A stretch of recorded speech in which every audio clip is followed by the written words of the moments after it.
mas bagong tunog. 92.3 FM Radio Manila, your favorite music radio, Kabayos. Kasama mo na ang bagong baby ng bayan. Pero promise, hindi kita baby-tawan. Andito na rin ang bagong magiging besie ng mga above na binitawan. Siyempre walang iba yan ang baby mo pagdating sa radyo. Ang nag-isang DJ Main for the main event. Yes, kaya naman samahan niyo ako hanggang 12 midnight tayo. Ayan, magandang gabi po, Metro at Mega Manila. At tayo rin ay sabay napapakinggan dito sa 102.3 Baguio, 97.5 Jensen. At sa lahat ng Mapaluson, Visayas at Mindanao nating mga ka-vibes, magandang gabi po sa inyo. Sila ay nakikinig through our FM Radio Philippines app. Kaya naman iniimbitahan ko ang lahat ng Android user na i-download na ang aming app. Pumunta ka na sa Google Play Store at i-search mo na ang FM Radio Philippines. At tayo ay live dito sa ating YouTube channel. It's FM Radio Philippines. Ayan, magandang gabi. Mary Dulay, Daniel Yap, Lawrence Manipor, na taga Montalban, Rizal, Bernard TV, Adrian Sabroso, Kantoshi TV, William Ortel. Ayan, shoutout from Victoria, Laguna na si Marlon Mendoza, Altesa Sino Cruz, and ayun, Mary Delay. At sa lahat ng mga nakikinig sa atin ngayon, mapabahay man yan, mapalabas, yung mga bumabiyahe, mga terminal natin ng bus, dyan sa may kanto, habang humihigop ng mainit-init na sabaw ng pares. Uy! At yung mga security guards natin na nakaabang pagsapit ng alas 10 ng gabi nang para mabuo naman daw ang gabi nila. Ayan, ngumingiti na. Eh di lalo kang gumagwapo. Pakis nga. Oh, lalo siyang kinilig sa halik ng kanyang baby. At alam ko itong pinakihintay ninyong lahat. Sino kaya ang nag-confess? At ano kaya ang kanyang kinonfess? Kaya naman, tara na sa main confessions. May mga lihim ka bang gustong sabihin? O mga sikretong gusto mong aminin? Halika't ating pag-usapan sa main confessions.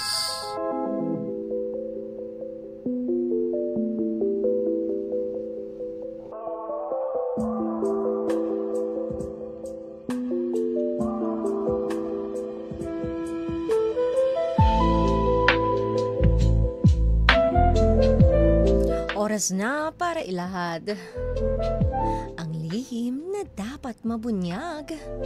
Kaya naman para sa ating main confession for tonight, basahin na natin ang ating letter sender na naglakas loob mag-share ng kanyang confession.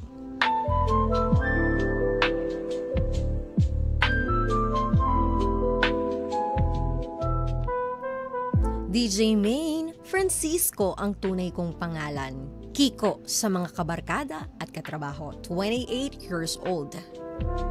Matipuno, matangkad, basketballista.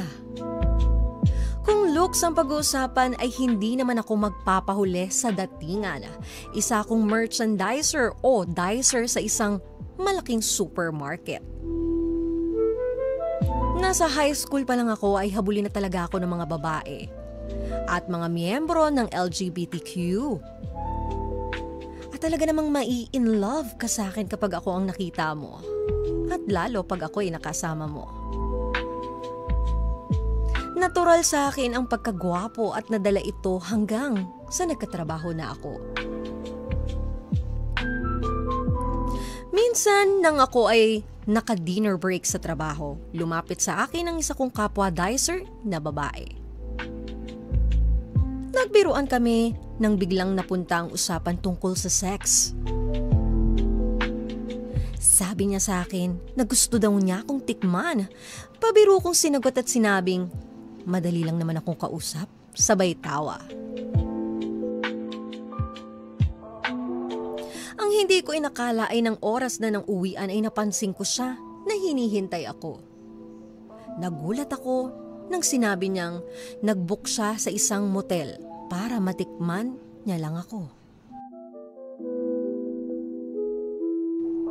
Nagulat ako pero na-excite din naman bilang isang lalaki. Sumama ako sa kanya at nangyari na ang mga kanyang gusto.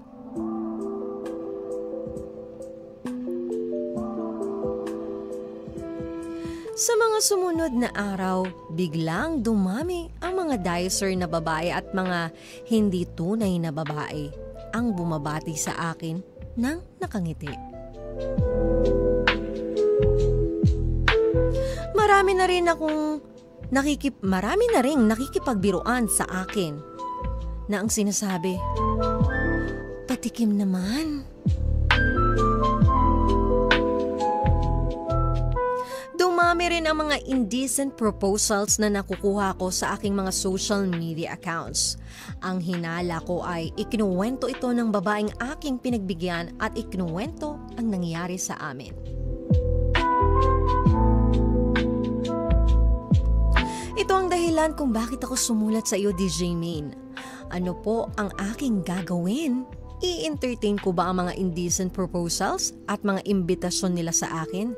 Kahit na alam ko namang iisa lang ang gusto nilang mangyari? Sana ay mabasa mo itong confession ko, DJ Main. From Kiko. Naku, hindi ba ikaw to, DJ Kiko Kalikot? Oo. Naku, wag naman sana. Oo. Diba? Baka dinaan mo lang dito sa sulat at ikaw pala yan. Kasi sabi, matipunong lalaki. Talagang mai-in-love ka. Nako, ikaw ba ka-vibes? Nangyari na ba ito sa'yo? Yung hinahabol ka ng mga chicks talaga? Yung ikaw na ang sumasakit ang ulo. Kaliwat kanan, kinukulit ka. Hindi para i-date ka, kundi para tikman ka. Ano bang ginawa mo?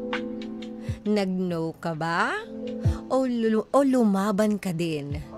Pwede kayo magbigay ng inyong komento dito sa ating YouTube live stream na FM Radio Philippines. Yan ang ating YouTube channel. At pwede rin sa ating 92.3 FM Radio Manila sa ating Facebook page dyan. Hanapin mo lang ang recent post natin. Sabi nga ni William Morten, sana all habulin ng chicks. Wow, sana all pogi. Sabi naman ni Daniel Yap. Hay nako, Kiko. Yung sitwasyon mo ngayon is exciting talaga kung titingnan natin. Pero sana pag-isipan mo muna mabuti kung ano yung mga pinasok at papasukin mo. Bago ka magdesisyon, isipin mo muna ang mga bagay-bagay. Hindi lang isang beses. Kung pwede, 2, kung pwede 5 beses kang mag-isip. Hindi yung agad-agad. Oo, gwapo ka. Sige na. At marami ka admirers. Pero hindi ibig sabihin na purkit may nag-aalok, kailangan mong tanggapin lahat. Ganun ka ba ka-gullible? Paano nila kung yung ibinigay sa'yo pala? Pinakain sa'yo, may lason. Kinain mo naman, di tegi ka na agad. So pag sinabi sa'yo tumalon ka sa building, tatalon ka din? Hindi naman porket nag-no ka sa isang bagay, masamang tao ka na. At hindi lahat ng bagay ay sinasagot ng yes. Matuto rin tayong mag-no. At kapag lagi mong pinapatulan ng mga indecent proposal, baka ma-degrade ang tingin mo sa sarili mo at tingin ng iba sa'yo. Na para ka lang laruan o pangit man sabihin, pero ito yung totoo, parausan.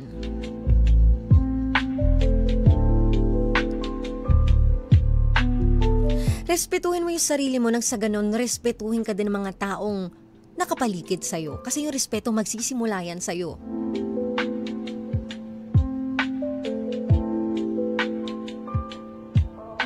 Ayun nga, yun din ang sinabi ni Kantoshi TV. Respect yourself para irespeto ka ng mga ibang tao. At napakalaki ng impact ng reputation mo, especially when it comes sa iyong trabaho. Kasi isipin mo sa trabaho pa lang, parang ang bilis ng kumalat ng mga chismis tungkol sa'yo. Kapag pinatulan mo pa ang iba, nako, baka lalong mabrand sa supermarket nyo o sa community ninyo na madaling lapitan para sa ganung bagay ang lalaking yan. Diba ang hirap na ibalik ng respeto kapag nasira na? At ang reality kasi, kahit anong explanation mo, hindi ka na pakikinggan ng mga tao. Diba? So magiging nonsense na lang ang pag-explain mo sa tuwing pinag-uusapan ka at pinagchichismisan ka. Hindi mo na mababago sa kanilang isip yon. Unless, babaguhin mo ito ngayon at babaliin. At hindi pa naman huli ang pagbabago. Everyday, pwede tayong magbago kung gugustuhin natin. Everyday, pwede nating ayusin yung mga bagay na nagagawa nating mali. Basta galing lang sa puso natin at gustong-gusto talaga natin.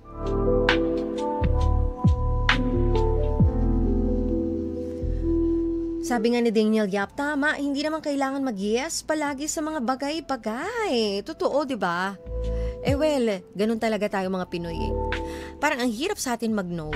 Minsan yung kaka-yes natin, yan yung ikakapahamak at ikakasira natin.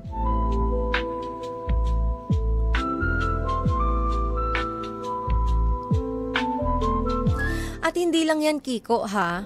Makinig kang mabuti, Kiko. Oo, ikaw nga. Hindi ka ba natatakot para sa kalusugan mo? Hindi lang physical na sakit o STD ang risk dito sa ginagawa mong ito. Na kung sino-sino, if ever man, na mapagdesisyonan mo, ha? Diba, masisira din dyan yung emotional damage din. Yung magiging impact nito sa'yo. Hindi mo alam kung sino sa mga yan ang magiging possessive, magagalit, o gagawa ng issue pag hindi mo na sila pinatulan. Pwede ka pang ma-blackmail o ma-frame up kung sakaling magkalabuan kayo. Di ba may mga ganyan tao eh? Yung gagamitin nila yan laban sa'yo. Gusto mo bang mangyari sa'yo yun? Baka dumating sa point na pati ang family mo madamay na. And possible yan. At nangyayari talaga yan. So, dapat advance ka mag-isip. Dapat makita mo yung bigger picture ng positive at negative side. Kaya dapat iniisip mo ang mga consequences ng mga bagay na pinapasok mo o sitwasyon bago ka go ng go.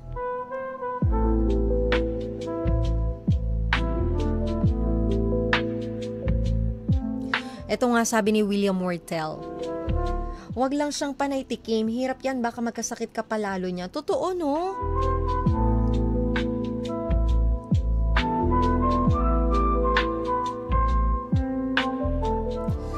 And lastly, Kiko, ask yourself, gusto mo bang makilala lang ng dahil sa katawan mo? Gusto mo ba na hanggang doon lang ang pagtingin ng mga tao sa'yo?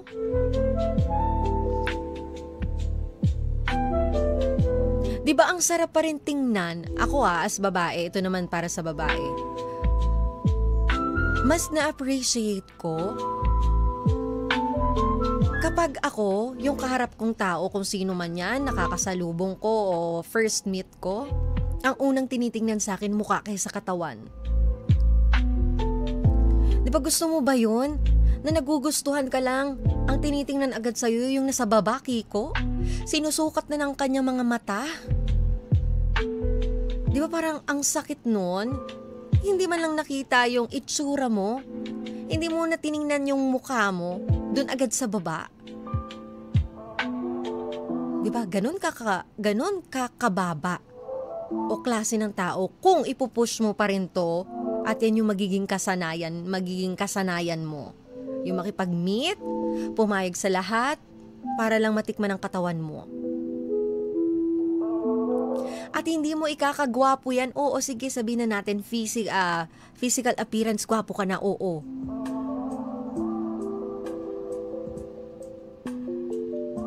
Pero yung totoong gwapo, hindi lang naman physically. Di ba kung ganyan ka, puro katawan mo ang binibilad mo at pamigay, eh hindi ka gwapo sa paningin ng babaeng disente at maayos.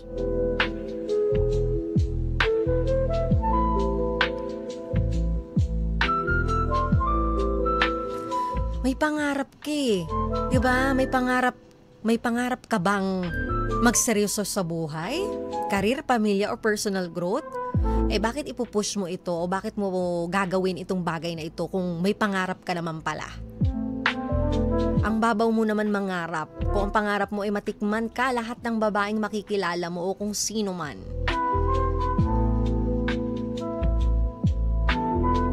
May trabaho ka naman. Maayos at marangal yung trabaho mo. Kung sisipagan mo in time, maaring hindi lang dicer ang maging trabaho mo. Kasi ikaw ang gagawa ng iyong opportunity. Ikaw ang gagawa ng istorya mo kung gusto mo maging successful. Eh kung papatol ka sa mga indecent proposal, di ba parang ang hirap nun? Pinapakain mo sa family mo eh galing sa ganong bagay. Mga bigay-bigay. Binabayaran ka o babayaran ka para matikman ka lang tapos ipapakain mo sa family mo. Mas masarap pa rin na nagpapakahirap ka, di ba? At the same time, may matagpuan kang babae na mamahalin at rerespetuhin ka. Di ba? Bonus na yung masarap na labing-labing.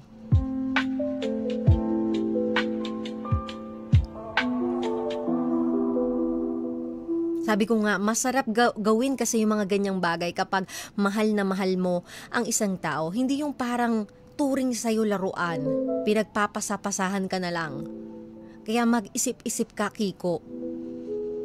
At nasa tamang edad ka na, matanda ka na. Alam mo na yung pinapasok mo. Alam mo na yung tama sa mali. At alam mo kung ano yung ikakabuti mo. So ngayon, ang gawin mo, ipakita mong may standards ka. Hindi lahat ng tukso kailangan pagbigyan. At hindi makakatagdag sa pagiging lalaki mo yan. Promise.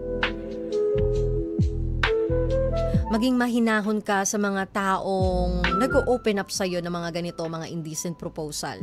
Hindi mo naman sila kailangan bastusin eh. Magpasalamat ka kung maganda ang pag-approach nila. Pero sabihin mong hindi mo hinahayaang gamitin ka para sa pansariling kaligayahan lang nila.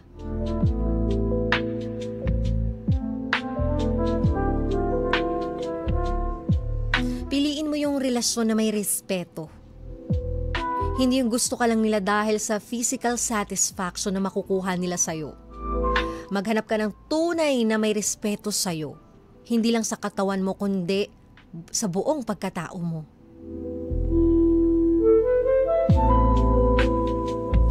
Eto, sabi ni William Mortel, yung gwapo is yung tunay mong pagkatao, hindi lang sa panlabas lang.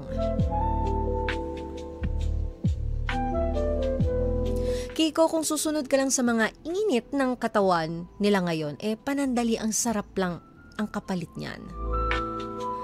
Pero pang matagalang gulo, sakit at pagsisisi ang pwede mong abutin. Kung kaya mong pigilan sarili mo ngayon, mas malaki ang respeto mo sa sarili mo. At sa bandang huli, mas mabibigyan mo ang sarili mo ng pagkakataong makahanap ng tunay na relasyon na hindi lang patikim, kundi pagmamahal talaga.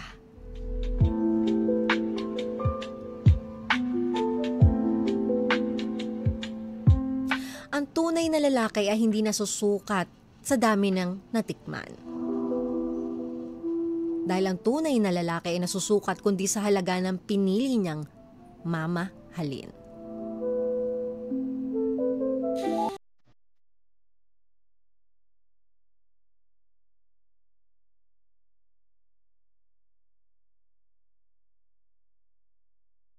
Ayan, Kiko, ewan ko na lang.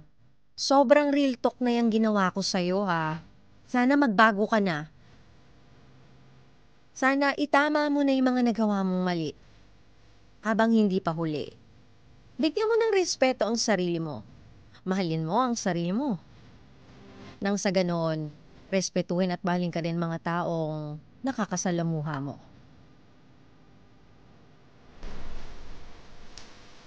Maraming salamat, Kiko, sa pag-share mo ng iyong confession. Kaya naman sa lahat ng ka-vibes at baby kong may itinatago at gusto mag-confess, pwedeng-pwede yan kay DJ May.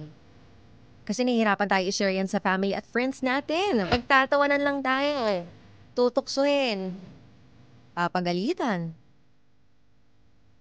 Kaya naman pwedeng-pwede niyong ipadala yan sa ating Facebook page, 92.3 FM Radio Manila. O hindi naman kaya sa ating Viber, 0954-406-1967.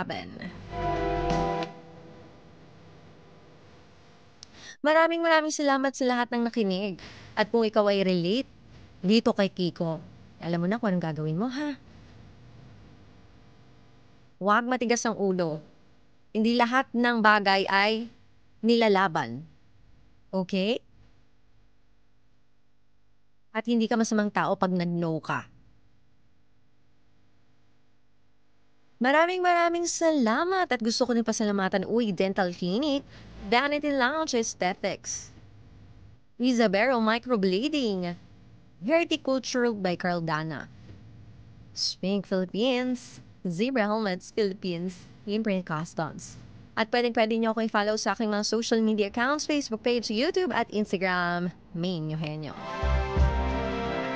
At nga pala, sa lahat ng ka-vibes at baby kong taga-Pasig, ayaw magkita-kita tayo sa Metro Tent, dyan sa may Metro Walk, sa May 1 o 4 p.m. The T-Bone Up launch. At mamimit niyo ako in person. Alam ko na bitin kayo. Pero huwag kayong mag-alala, tayo ay magkakapiling muli bukas ng gabi for another main confession. Malay mo, yung sa'yo na pala yung babasahin ko. Ayan, maraming salamat. At mag-iingat po kayo, yung mga nasa biyahe, yung mga nasa bahay. At samahan niyo ulit ako bukas. Monday to Friday, 10 p.m. to 12 midnight. Dito lang yan sa favorite ninyo, 92.3 FM Radio, Manila, your favorite music radio, Kavaz. Kasama ang baby mo sa radyong nagisang DJ Main na nagsasabi na worth it na ang pagpupuyat ninyo dahil meron ang magsasabi ng good night, baby. I love you.